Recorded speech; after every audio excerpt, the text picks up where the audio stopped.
Hi there, everybody. I'm Jeff Mayers from WizPolitics.com, and I'm here as the moderator for a special Milwaukee Press Club virtual Newsmaker event. We partner with the Milwaukee Press Club on events and have for the past couple of years. We usually have held them at the Newsmaker pub, but of course, the pandemic has changed things, and so we've been doing them virtually.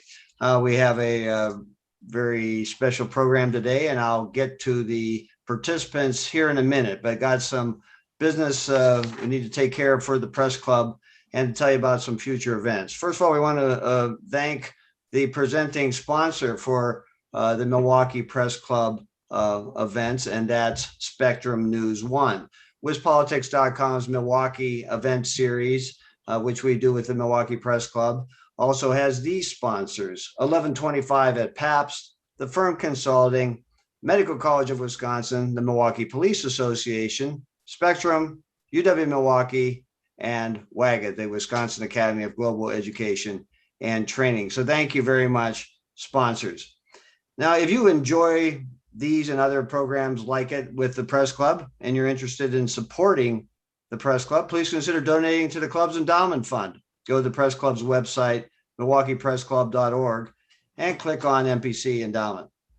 And if you're interested in joining the Press Club, please go online and check it out. Again, go to the MilwaukeePressClub.org and look under membership.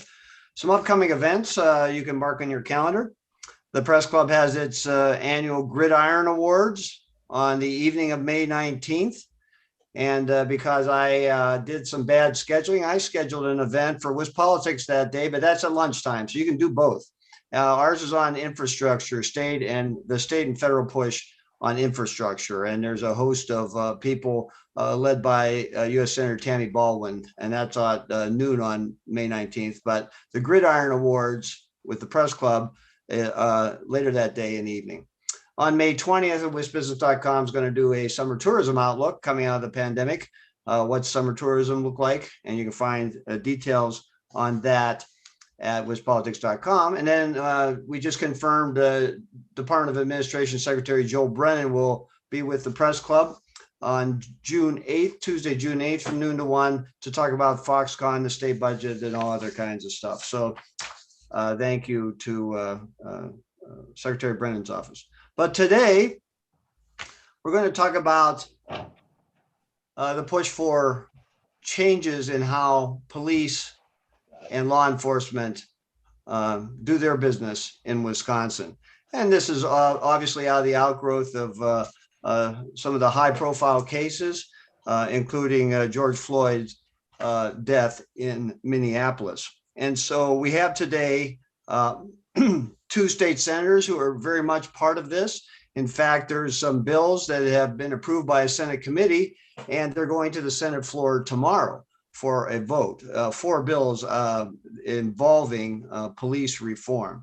And so I want to welcome the two state senators who are very involved in this: Senator Lena Taylor, who is a Democrat from Milwaukee, and Senator Van Wanggaard, who's a Republican from Racine. Thank you, senators, for participating in this. Now, I want to, each of you get a very short opening statement to give us your philosophy or your overview of what you're trying to achieve through this legislation. So, Senator Taylor, why don't you go first? Well, I think you kind of teed it up by saying that there have been many issues. And of course, even before George Floyd, we had issues in the Milwaukee and state of Wisconsin area, whether it was Derek Williams or whether it was Dontre Hamilton or the Jay Anderson, or the list could go on.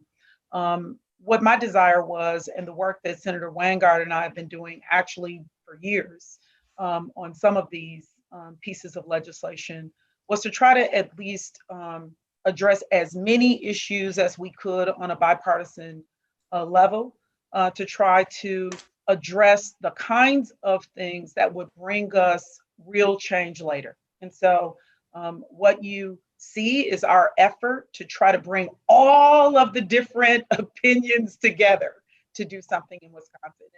And it's not the perfect, but I promise you, I believe it's better than where we are. And I think it's good.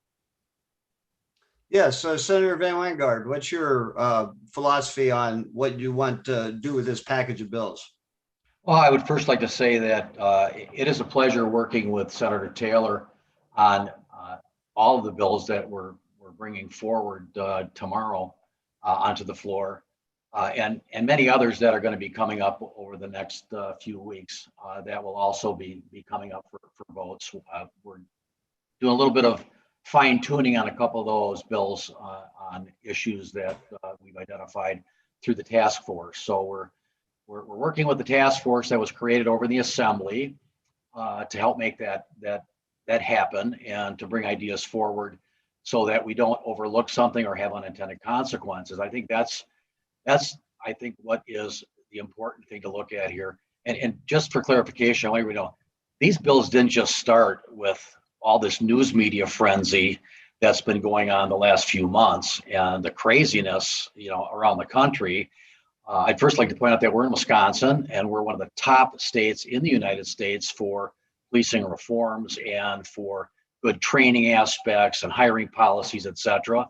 So we do it pretty much right, and we're pretty much the gold standard in most areas, but we can always look at areas that can be critiqued and can be potentially made a little bit better. So that's what we've been working to do. We've been doing this on a bipartisan basis. Senator Taylor and I, like I said, we've served on judiciary together since I came into the Senate, I believe. Mm-hmm. And so we've had a pretty long relationship and working on some of these issues on other task force issues also with juveniles. So I think that this doesn't solve every problem, but I think that this really shows that there is transparency and areas where we can make that a little bit better and collect a little more information and be able to allow that information to be out into the community. I think that's better for everybody to be able to see that and not on the 11 o'clock news when the whole investigation is just starting. But right now they can see where we're at and what the trends are by policies and procedures that are in place by each department. So those are some of the things we're working on. So. Okay, well, thank you, Senator. I'm going to be turning it over now to the media panel who will ask you questions up until about 10 till 1 o'clock when I'll be back with some audience questions. Those who are listening in now, who have registered and are listening in now, you can go to the question and answer function at the bottom of your screen and type in a question, and I'll do my best to relay them to the two senators. Let me introduce the media panel now. We have Scott Bauer from the Associated Press in Madison, Elliot Hughes from the Milwaukee Journal-Sentinel, and Edgar Mendez from the Milwaukee Neighborhood News Service. Scott, by virtue of your B in your last name, you get to ask the first question, so take it away. Great. Thanks, Jeff. And thank you, senators, for being here. Some of the viewers may not know that there are a number of bills that are up tomorrow for a vote. Some, but not all of what has been proposed and been discussed by you all and by the task force and by others. Could each of you talk just briefly about what you think the most important change being proposed tomorrow is, and then also address, I think you both did briefly, but also then address what happens next after these bills are voted on tomorrow. Lena, you want to go first? Sure. Well, if I had to say for me, one of the most important for me was the change to the Fire and Police Commission in the Milwaukee area. I believe that the amount of settlements that we've had, the amount of settlements reflect changes that we could go upstream to address. And I don't believe that those things have been adequately addressed. One, they can't even pick a chief. Two, they've had to constantly have an executive director who's answered, it seemed, to the mayor versus to the things that the commission believes should be done.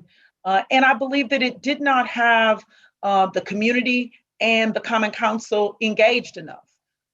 Our mayor in particular in our city has not used all of the appointments that were available for more than a decade. And most important, we had people on the commission who had not been reappointed. And they were making very important decisions on if a contract should happen for a chief, who's going to be the next chief. All of those kinds of things should not be done if a person has not been adequately, I believe, reappointed.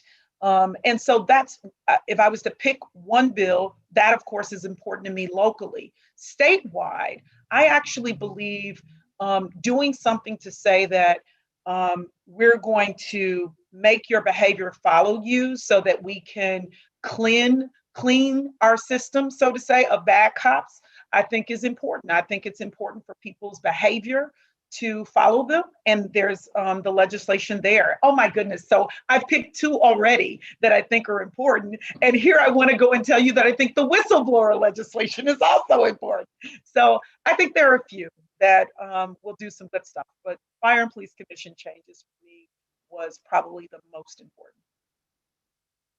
And I think that the PFC bill is very important because I think the largest city in our state needs to have trust in their department, and they need to have a good semblance of support by the community. And so I would think that the PFC bill and the COP bill, the Cop House bill, those probably are my two that are probably at the top of the list. The PFC bill, because I think it'll bring continuity and it'll have autonomy where it's supposed to be. That's why police and fire commissions were created, so that you could remove all the politics out of the process and you could have a good process in place where people would feel confidence in how laws are being administered. Shouldn't be about racial issues, shouldn't be about all the other things that are noise that affect us every day.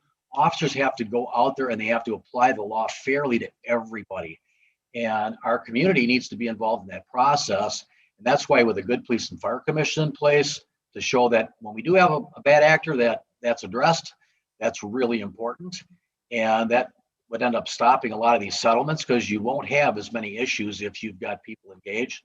And then my probably top one alongside of that would be the COP House, is creating an environment in really bad neighborhoods. We've done this in Racine by taking over neighborhoods that were held in trust by all of the thugs and drug dealers and just bad actors. And we created a community policing house with one officer, two officers attached to that are responsible to a 12 or 15 block radius. And they handle all the calls for service in that area that aren't 911 calls.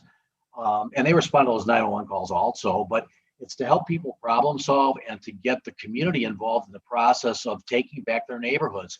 We started with one in 1993. I believe we have 6 functioning right now in Racine. We've had as many as 10, I think, total, and it's gone over into Mount Pleasant. They have one, and it has done wonders. So I think these are the real positive things. We're actually swearing a chief in today at 1 o'clock, a new chief. Looks like he's got some really good credentials. So I think that there's going to be a lot of positive things happening. I think I asked 2 questions in one, but I'm going to defer and let Elliot go next. So Elliot, go ahead. What was the other question though? Oh, you'll get it. Don't worry. Okay. But Elliot, Hi, afternoon, senators. Continuing on with that FPC bill, it was interesting that the bill recommends, or it would require that the FPC they place someone on the FPC who's recommended by the unions representing police and firefighters. I was wondering if you wouldn't mind explaining a little bit why you would want to involve the unions in that process and put someone who's union approved, on that board of commissioners. Sure, let me take a stab at that first. I was the first police officer in the city of Racine once I retired to be placed on the Police and Fire Commission. I went through all kinds of opposition by current members who were on the Police and Fire Commission. Actually had to be confirmed twice because of issues that happened with the confirmation process, but ultimately was. And after the first hearing, every member of that commission said, "We are so happy that you're here because we have a better understanding of police operations and how they work." And gee whiz, I was one person on a board of 5. And, for people to be fearful that somebody with knowledge is going to come into the process and be able to provide insight as to some of the things that happen in law enforcement that you have a good understanding of. Believe me, as the police and fire commissioner that had the law enforcement experience, my attitude, and everything I did was under a microscope, as it should be. It should be open, and it was all about not taking and being able to control everybody in the commission. That's nuts. One person control everybody. That's nuts. So the idea is to have somebody that has a background in that field, whether it be police or fire, that can bring that to the table for understanding as to maybe some of the whys things happened, and be able to tell whether somebody is giving the whole story or not too. So the idea was to allow the association to pick 3 names. We actually bumped that to 5 names to be able to send to the mayor, so that the mayor would still make that choice as to who he's going to select from those 5. But those 5 individuals would have to be 5 years removed from the department. They'd have to follow the residency requirements for the department and live within those boundaries. And now you have the ability to have somebody on that's been removed from the department or from law enforcement for that period of 5 years, so there's not a conflict. And unless there is a brother, sister, cousin, uncle, somebody that's related, or you've had business dealings, by using the things that would block somebody or cause them to recuse themselves from being involved in the process, it usually is not an issue, although the current PFC board has no ethics in place. So this would create part of that too with this process. I'd like to add that, when we first started this bill more than 4 years ago, I was not for someone with fire and police being on the commission at all, to be very candid with you. I grew through the process when, as a matter of fact, when Everett Crowcroft and others got put on the commission by Mayor Barrett. And what we found is that they did have a level of expertise and information that they could share with the council, with the board, very much like what Senator Wanggaard had been saying to me from the beginning. And so I had to circle back with him and say, okay, maybe you're right on this. And what does that look like? So, and we began the process of talking what that would look like. So I will say to you that they don't pick. They get to make a recommendation, and the mayor gets to pick from that recommendation.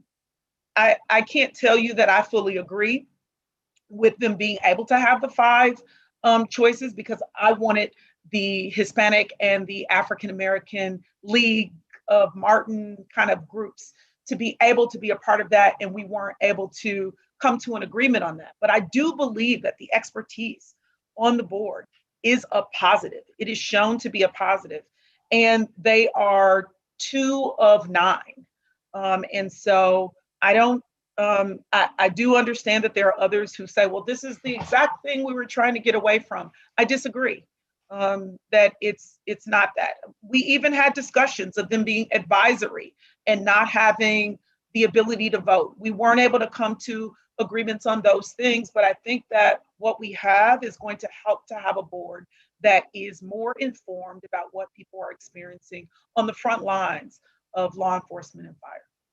And one other thought there too, while we're talking about that, I think it was last year we had one of our commissioners resign from the commission because they just got fed up, because I think their response was nobody on this board has a clue what law enforcement or firefighters do. And I think that just speaks to what the issue is. I mean, this helps to bring that level of expertise there. And I may also say that it's a pick that the mayor gets, but it's also got to be confirmed by the council. So, I mean, there's still that process in place that if somebody thinks one person's going to hijack a board of 9 people, I don't think that, I mean, you must really think these guys are dangerous, and they're not. It's another reason that we put in training requirements Exactly for individuals, because that wasn't necessarily what was happening for people who were on the board. I just happen to believe that knowledge is power. I hope that answers your question, Elliot. It does. Thank you. If I had one follow-up, I would just ask, I think some people are concerned about a union-approved commissioner overseeing, like, a disciplinary case. They would see a conflict of issue there. So don't you think that the goal of this provision to add some more expertise onto the commission, don't you think that could be achieved by just requiring that someone with the right background is on the board rather than someone being approved by the union? I mean, I I don't, although I respect, Elliot, that you're using the word approved, they get to make a recommendation. They get to make a list of 5 people, and then it has to be approved by the Common Council, right? I guess what I'm gonna, say to that is, I know that what most people would like is that there just isn't anyone from the union on there. And I get that. I believe that they bring a level of experience and knowledge, and it does depend on the person. I can't tell you that every person that's going to get picked is going to be somebody that I will agree with. I'm telling you the growth that happened for me, even as someone who was adamantly against it. To see then what happened when someone came on the board, I just have to be honest. I found them to be informative and to be able to help me to understand what was going on in the process. And I actually believe that that's going to help maybe to handle more issues. I will tell you that we do have an amendment that says that someone should be in a disciplinary one, like you were saying. But if they can't, because of, whatever conflicts or timing or whatever, that another commissioner can. So it won't create a clog in the system for those who might think that too. And the 3-member panel that is hearing the disciplinary case is going to bring that case to the full board. Full board. So that they can review it, and then the full board makes the decision based on what came out of the hearing. So the 3 panel does their thing and hears it, but ultimately the full board still votes on what happens. Thank you. You're welcome. Thank you. Thanks, Elliot. Hello, Senator Taylor, Senator Wanggaard. I'm going to stick with the FPC. The Milwaukee Fire and Police Commission recently voted to prohibit the use of chokeholds under any circumstance, including in life-threatening situations, something that the Milwaukee Police Association has spoken out against. My question would be to both of you, and it would be whether you agree with that policy and what, if any, impact that will have on the state legislation going forward. If I could jump in first on this one, Van. Go ahead, Lena. So let me first say that I, understand the concept of people saying that there should just be a full ban on chokeholds. I want to be clear, in the state of Wisconsin, chokeholds have not been trained. Chokeholds, have not been a part of the training process. And I have not talked to officers who have told me that they've had that experience of it being something that they've used within their department. So knowing that, we went to look. There's nothing on the books that says one way or another about chokeholds. So is this bill the bill that says no chokeholds across the board? It is not. But this bill is a bill, in my opinion, that narrows whatever presently exists in people's minds by, one, putting it on the books that can't be trained, can't be a part of your process. I think that's huge to document that. It does provide an exception, and that exception is in situation of their life. We also have done an amendment that goes beyond chokeholds, and it goes, and I always forget the proper name of it, but it's cutting off the blood flow and other stuff. What is it called, Senator Wanggaard? It's the carotid application of pressure to the carotid artery. It stops the blood flow to the brain. And so we have done that amendment. So I think I'll end with saying this. No, it is not equivalent to what the Fire and Police Commission has just done in the city of Milwaukee. But we are talking about what happens across our entire state. And I, very candidly believe that this is a move in the right direction. No one is going to be allowed to do that and just, get away with it and get a pass. They're going to have to go through, for lack of a better way to say it, the critique, of what was your judgment. And I personally believe that what we saw in the past trial in Minnesota, gives us an example that, yes, there will be experts that say that was okay, but there will be experts that say that that is not, and that we can then, with this kind of standard, get to the results that we need to see. And I hope, with it not being something that can be trained, that it will not be something that officers will use. But I'm just going to say, as an average citizen, all of us sitting on this panel, if something's happening, and I know officers are not average citizens in that sense, but if we're sitting somewhere and you're in a struggle with someone, you're going to use everything that you possibly can. And if ultimately that is happening, I'm going to pull hair, I'm going to choke, I'm going to everything, right?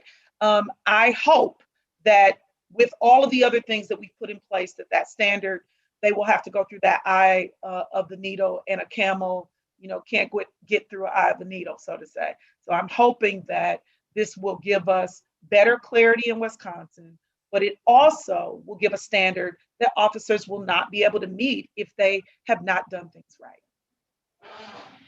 And just to finish, because Lena did a really good job.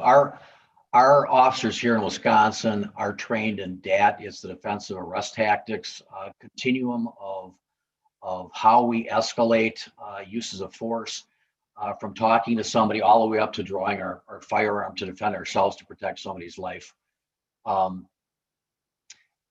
If you're going to use a chokehold is something that potentially could injure somebody. It could ultimately kill them if it's not applied correctly, or if it's too long. So this is one of those things that if I could draw my firearm out and I could protect myself or somebody by drawing my firearm out, or if somebody's getting my firearm away from me, I could pick up a brick that's next to me and hit them in the head. I should be able to use a chokehold potentially too, to protect my life or somebody else's.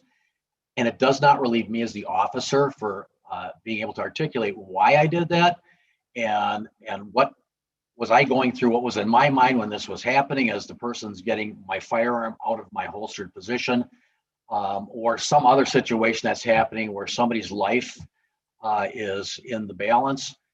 So I think that this is a good thing to do. I don't agree with Milwaukee's policy that now they're going to accept that, and I think that's why you don't see it on the legislation for tomorrow, because I think we're going to do some legislation that will preempt that. We'll have to see, but because it doesn't make sense. Why would you want to take away something that an officer could use in their to save themselves or somebody else in that situation that is actually a life-threatening situation? So, and we have body cameras now. We're working on that to get so people have a view of what's happening and at least one perspective, if not many. Thank you. Just to follow up on that and to go back to Elliot's comments. So the Milwaukee Police Association, they've spoken out against that policy. So, if the union was represented on the Fire and Police Commission, do you think that would be an example of an issue that, there's a strong stance on one side, a strong stance on the other side, and it could lead to more dysfunction in the Fire and Police Commission? Or do you think that might be an opportunity for the groups to kind of find a middle ground on an issue like that? Well, I think that individual that's on the commission as that representative, like I was the first police officer on ours, when things would come up that dealt with policies or procedures or just how we do things in law enforcement and why, I was there to present that perspective with 30 years of experience, and all the way up from a patrol officer to an investigator to being a SWAT member and a crisis negotiator. So I had all that experience that I brought with me, and being able to present that to the individual commissioners, I think is just an important way. More information is not bad. I think the more information you have, the better informed decision you can make. And if I'm bringing information forward, I can't force, like in Milwaukee's situation, the other 8 members to vote specifically a certain way, but I surely can tell them, look, this is what happens, and they can go out and verify that what I'm telling them is actually accurate. But hearing it from somebody who's done it, I think oftentimes there's a little bit more credibility to it. And again, whatever I tell them, as that person that would be that person that was serving, that's going to be under a microscope, and they're going to politifact you on everything that you're bringing in there. So speaking from experience, I think that's really important because it brings a whole nother level of perspective to the process. Let me add to that, if I could too, and just say, when the bill first came out, we didn't have anything on there about blood flow. It came from conversations with and the task force. individuals. Yep, with individuals on the task force. I'm really glad to see the task force. It took them almost a year, 7 months, okay, half of a year, to get to where we were a long time ago. So I'm glad that they, came to find that the work that Senator Wanggaard and I did on several bills, that they agree. This was one of the amendments that they said. So, I want to be honest, our Fire and Police Commission can't agree on a police chief. That's not controversial, arguably. Most people want one. So I don't think it will make things more divided, so to say, in any way. I think if anything, hopefully it will do some of what happened even in the conversations that we had with groups about the bills and the task force had with individuals, is to help people to have the conversation so that we can find the center. More of a center than maybe where we started, right? Because I would argue that I think that's what Senator Wanggaard and I did, and I think that that's what the amendments that we're doing after what we've done is done. And I think, there will be baton passes to individuals who will be legislators long after us, who will probably make new changes later, right? I agree. See, we're already working together. Thank you. I'll hand back off to Scott. Speaking of working together, do you have any assurances that the bills up tomorrow will pass the Assembly, first of all? And secondly, have you spoken with Governor Evers, and do you believe he intends to sign these bills should they pass? So, well, go ahead, Senator. Go ahead. So the first thing I'm going to say is that I do believe that they're going to pass. The ones that have been scheduled will pass both houses. I have to be candid with you. When Senator Wanggaard and I put our stuff out even before the governor put out what he wanted to do on police reform some time ago. We also then tried to encourage people to read what we put out so that they could actually know what we were saying and not just make assumptions, right? And when people did that, people were actually much more supportive of the bills than they thought. So I believe that the governor will sign most of them, if not all of them. I don't know that the governor would be able to overcome a veto override if he didn't sign them, though. And I would say we've been working closely with the task force, which is guided by members of the Assembly leadership. So we've been working that side too, and we've been taking— And the governor's office, I'm sorry, Senator. And we've talked to the governor's office. So It's not as if they're not supportive of the bills. I don't want to get that impression. Actually spent an hour and a half, 2 hours on the phone with the governor, talking about the bills he put forward, why some of those weren't flying, and what our reasoning was, and got agreement there, and told him what we were working on. And I think he was quite, I would say that he was supportive of what we were bringing forward, and the process was working forward. And I don't know that he was aware that Senator and I have been working on this for months, if not years in many cases, because when you look at legislation, and you guys know this because you're dealing with us all the time too, that you don't just snap your fingers and a bill is done. There's so much footwork that needs to be done before it even gets to the floor, working with stakeholders, which could be from law enforcement to the prosecutors, to the defense attorneys, the attorney general, the governor's office, the legislature, the victims, the witnesses, and everybody's got to have input in this this process, because as soon as we leave somebody out of that process, it can create problems down the road. So we try to get everybody included. And the one big thing I think that the senator and I have been working on is to take any mystery out of this, so that I hate it to just use that word transparency, but it's true. We want people to know what we're doing out there, what our law enforcement are doing, have them have the information that can guide them with with having trust in their law enforcement and what we're trying to accomplish here. And I think that's the end goal is government's job is to keep us safe. And that whether it's our houses from catching on fire or our law enforcement, when you have an accident or a need for a police officer, you want to make sure that that officer, that firefighter is there and that it's a nice, clean process and that that the laws are applied equally to everybody. And I think that's been our goal all the way through this is to try to make that happen and to make it as inclusive as we can. So, you know, that's where we're working through. I think it'll pass both houses. I think the governor will sign them. I do. I'm gonna hand it off to Elliot. I had another question about the chokehold exception. I'm sure senators, you're both familiar with this line of thinking, but you know, I think there's a lot of people who they believe that it's too easy for an officer to claim that his or her life was in danger, and they can, you know, avoid accountability by claiming that. Does it ever worry you that this exception, you know, in practice might not be as narrow as you'd prefer it to be, as narrow as you'd like it to be? Not at all, because actually we have tailored this to be narrow and to be a situation where it's a life and death situation.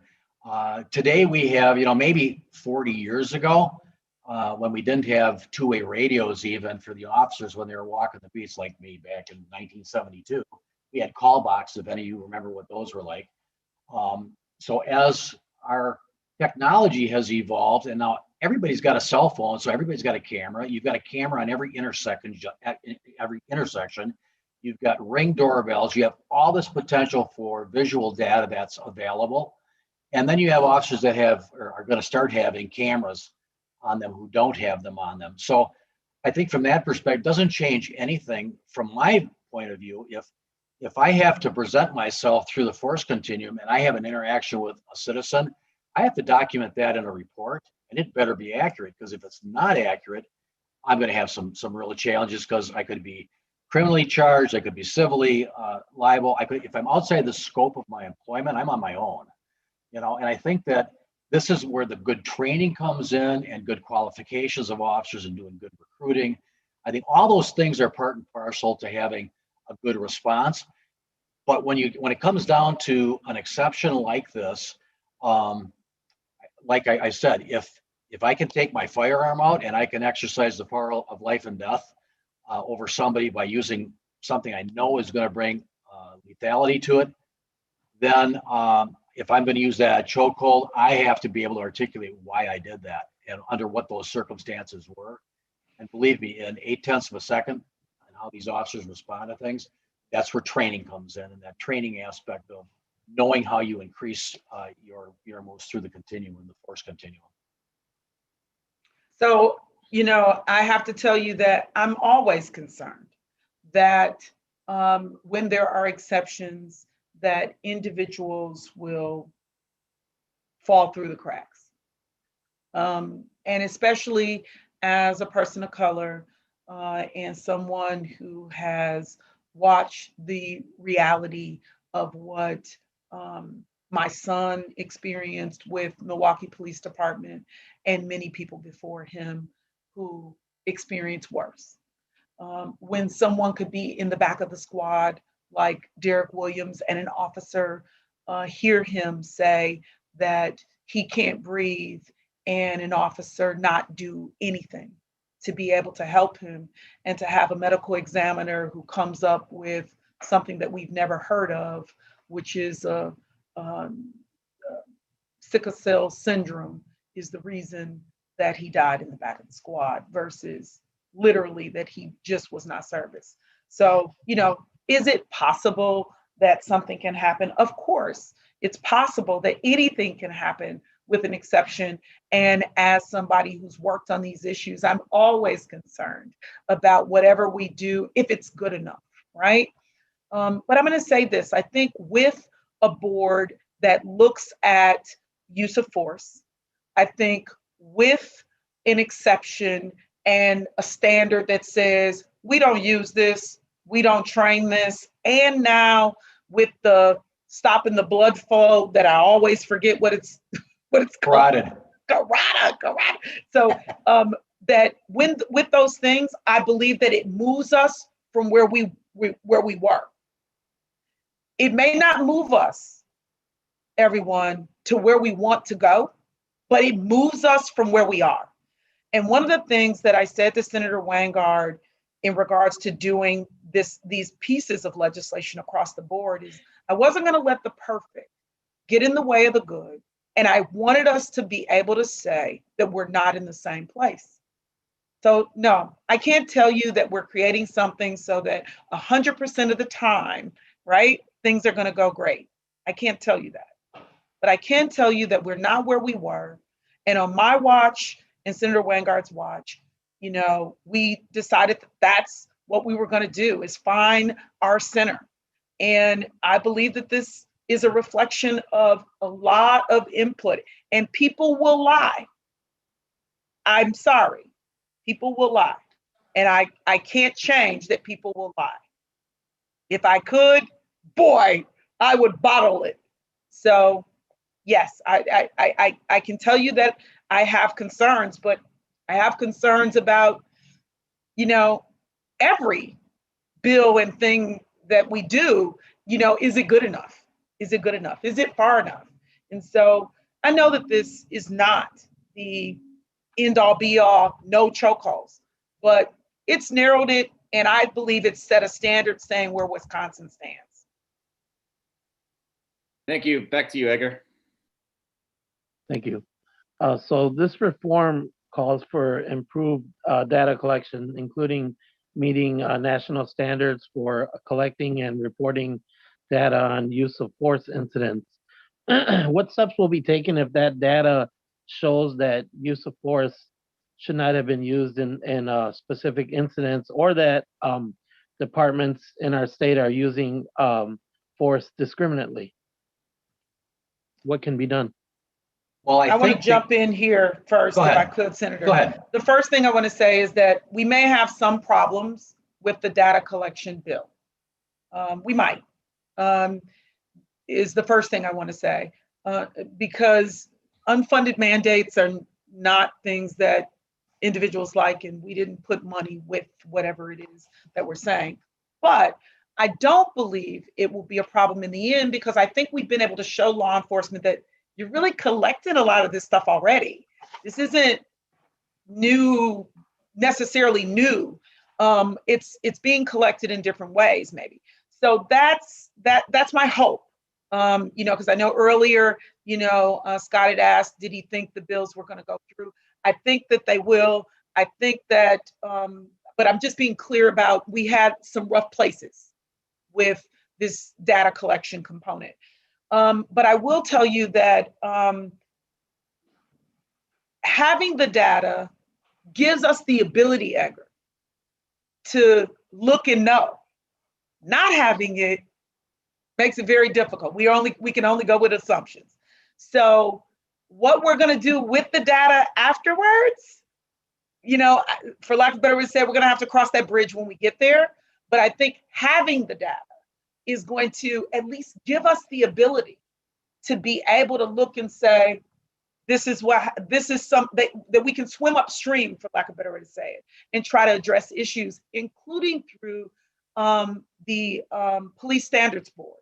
And I think that's a huge, huge benefit. So just to carry on from there, we actually, in one of our first drafts of this bill, we received some thoughts from the task force, and they kind of came up with a grocery list of things that they wanted to have collected, and a real long grocery list. And it was like, okay, well, if we do that, we're ultimately going to leave something out, number one. But number two, as we started looking at what the uniform reporting through the FBI has done through their reporting, and what the Department of Justice actually collects, was actually what the task force was talking about collecting. So we're collecting in two different locations, but we weren't collating that, and we weren't actually making that data really usable. I mean, we use the stuff from the FBI and how they collected, and all departments are required to submit that type of information. So what we did is we took the grocery list out. We just went back and looked at the things that are being already collected by the Department of Justice and by the FBI, and thought, well, geez, this covers just about everything. And so we brought those both together and married them.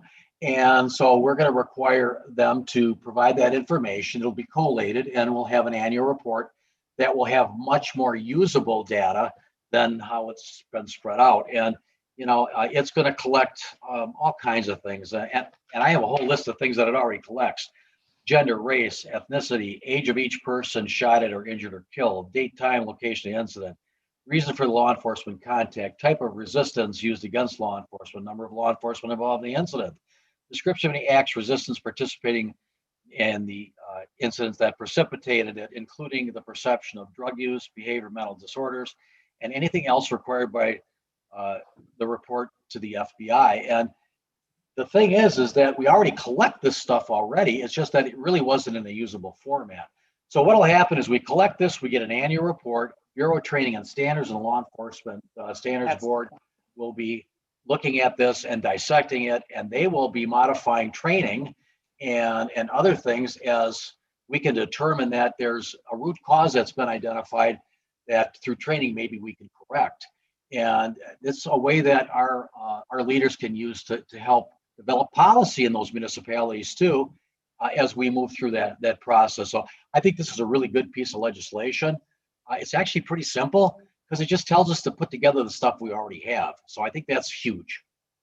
If I could just add one other thing, Edgar, really what it does, it also shows that we've siloed the information in different places, but now it's going to be before the very people who also help to create the training, the standards of how we move forward.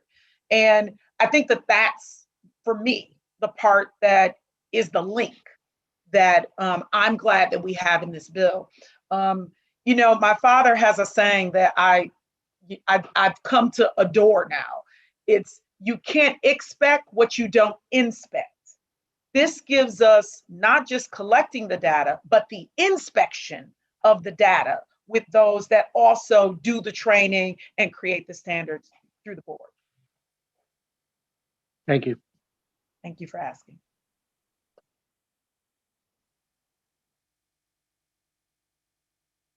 Back to you, Scott. Right. Right. I'm here, don't worry. I know you're going to give us that question again. Yeah, I'm going to bring it back right now because our time's running short before we turn it over to audience questions. But these are the first bills that the legislature's taken up since George Floyd's death. Do you believe they're going to be the last? And if not, what will be next? Well, I can tell you that we have at least four more bills that are coming from the Senate side that we've worked on over here that will be coming to the floor. Probably that'll be in June. But there's also, I think,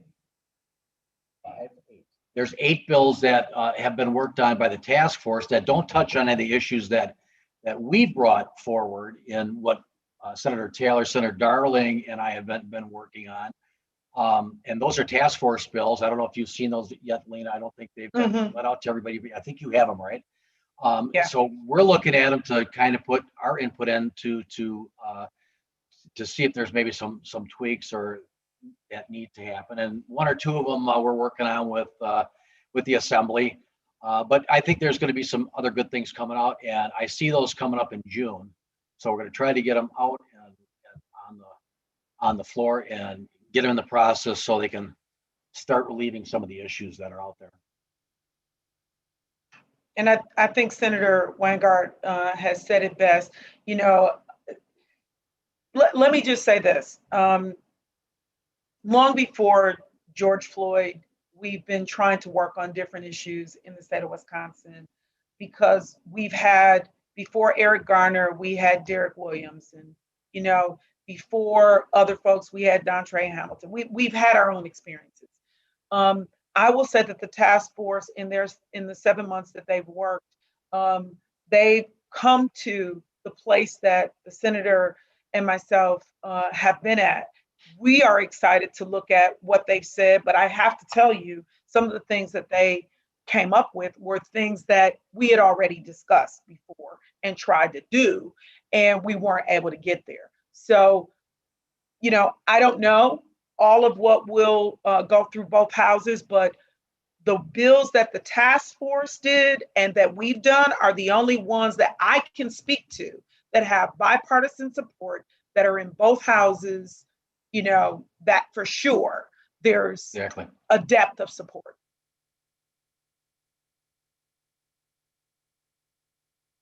Okay, well, I'm going to break in here and thank the 3 journalists who helped make this program work today. Scott Bauer from the Associated Press, Elliot Hughes from the Milwaukee Journal-Sentinel, and Edgar Mendez from the Milwaukee Neighborhood News Service. Thanks very much. Really appreciate your questions. We've had a great conversation so far. I'm going to take us the rest of the way. Going to relay some audience questions to the senators.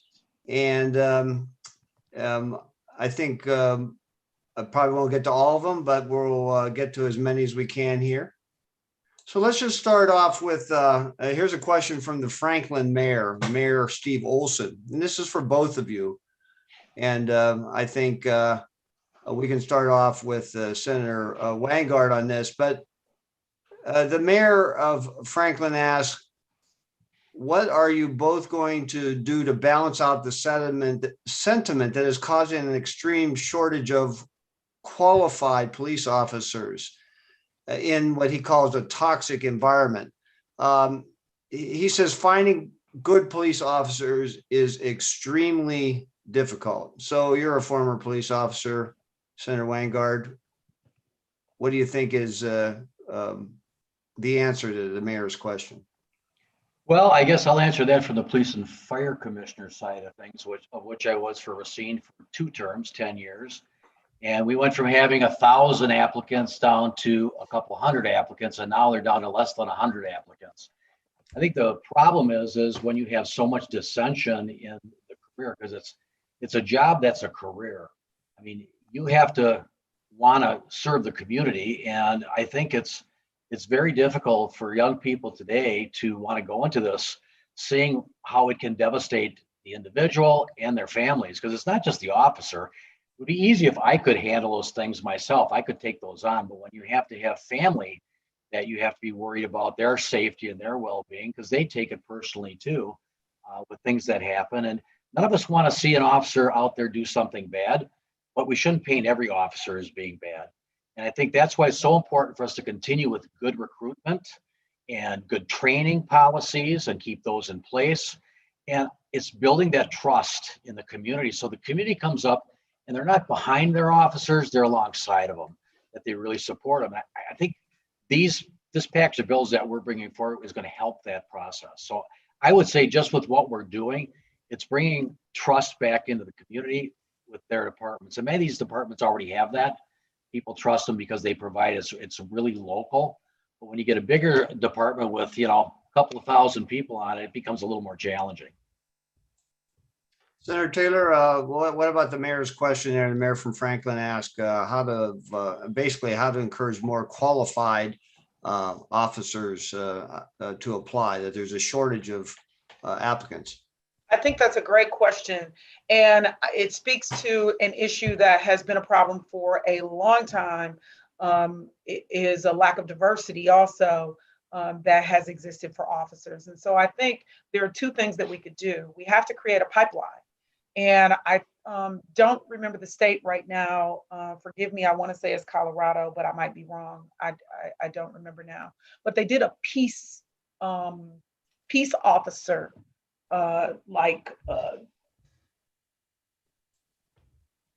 pipeline I'm going to use for the police force that addresses some things that an officer carrying a weapon may not even need to do. So my point is that I know in Milwaukee they have some ambassador or something program. I think we have to do a better job of creating those kind of pipelines. I also believe that the state fair law enforcement group officers that are there, what we found, and people have not often looked at this, is that individuals who have not been able to often get hired in some of the various law enforcement agencies, they've gone and worked with State Fair. In State Fair, they've learned that really community policing style more, because they're not carrying weapons, the individuals that they put there.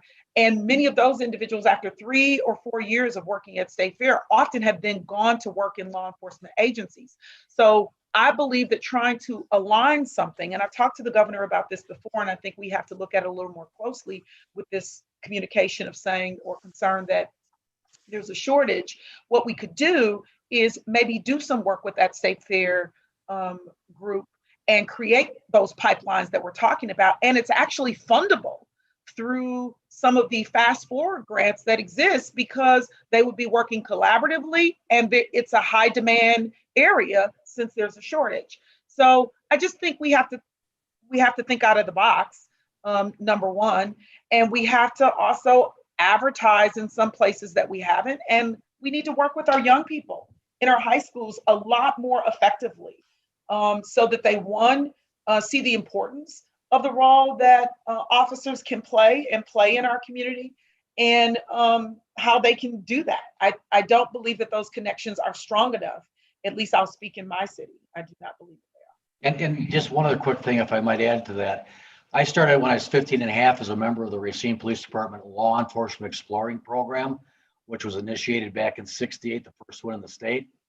Became an advisor, then became a police officer, then a senior advisor, and over 50 years ago. So I look at over 1,000 police officers, firefighters, and emergency medical people that have come out of that organization and gone into it as a career. We also have to cross over the cultural barriers, because people of color don't want to be police officers and have to push back either. And so that's another stigmatism that we have to deal with. So getting people involved from the prospect of just good people and that have good backgrounds and good experiences, I think we need to make those opportunities available. And we're doing that through our technical college system. So I would hope that anybody listening that has that desire, they would look at our technical college system here in Wisconsin, because it's phenomenal for those careers. It's Okay. kind of like creating an apprenticeship pathway, Exactly. but for law enforcement. I like, it's not an apprenticeship, but that's what I'm saying. Almost like a cadet program. Mhm. Okay, let me try to squeeze in another question here from a former state lawmaker, Barbara Notstein. And Barbara asked, because of state statutes related to residency requirements, the police or fire union nominee for the Police and Fire Commission wouldn't have to reside in the city of Milwaukee. Is that appropriate? I'm challenged by it. I'm just going to jump right in and say that is something that I've talked to Senator Wanggaard and others about. The truth of the matter is, I didn't vote for residency to change. I believe it's important for people to live in a community because it is there. I'm also concerned that individuals who are on the force, who then come off the force and might get picked, I would prefer it only to be people who are residents of Milwaukee for a bunch of reasons. They don't pay taxes in Milwaukee. And so why do they get to make those decisions? It is something I feel strongly about, but I'm going to be candid with you. I did not feel so strongly about it, Barb, or others, that I had to fall on the sword, for all of the other things that we were doing in that regard. So first of all, right now, there is absolutely no requirement that they live anywhere. So right now they can live anywhere. Okay. That is true. That's one thing. Secondly, somebody was on there that lived in Glendale. Secondly, the state of Wisconsin is the one that sets the law for police and fire commissions, not the municipality. And I think that we require in this legislation that they have to mirror the residency of the officers that are serving in the community. You can't get enough police officers that live in the city, or people that live in the city, to want to apply to become a police officer. That's problematic. So by allowing that residency to be around the adjoining municipalities allows for a bigger pool of potential candidates, which allows us to have more candidates that are going to be credible and good candidates. And even with that, we're still not getting enough people. So I think what it does is it allows that ability to mirror what we have for existing individuals that are serving, and not requiring an individual to move from where they were at from when they served 5 years before to someplace else to serve their community again. That doesn't make sense either. So I think that having the residency mirror it and be consistent with what they have for serving, I think that serves well. It was a good compromise. Okay, well, we're out of time here, and the debate continues on. You'll be able to shepherd these bills through tomorrow and see what else comes along. Want to thank the senators for participating in this. Senator Van Wanggaard from Republican from Racine, and Senator Lena Taylor, Democrat from Milwaukee. Also want to again thank our journalists who helped make today's program possible. Scott Bauer of the, hold on here now, Senator. Scott Bauer of the Associated Press, Elliot Hughes from the Milwaukee Journal Sentinel, and Edgar Mendez from the Milwaukee Neighborhood News Service. Thank you, everybody, for listening today and watching, and thank you for your questions. Sorry we didn't get to them all. Need to thank our sponsors for this event and future Milwaukee Press Club WisPolitics events. The presenting sponsor for the Milwaukee Press Club is the Spectrum News One, and the WisPolitics sponsor group for the Milwaukee series, Wanggaard, UW-Milwaukee, Spectrum, Medical College of Wisconsin, the Milwaukee Police Association, the Firm Consulting, and 1125 at Pabst. Check out the MilwaukeePressClub.org, the Milwaukee Press Club's website, for information on future programming, including the May 19th, that's next week, the Gridiron Awards. And you can go to wispolitics.com in the right-hand column, and you can see all of our upcoming events. So I want to thank everybody who participated today. Thought it was a good discussion. We'll keep it going. And so this is Jeff Mayers from wispolitics.com signing off today on behalf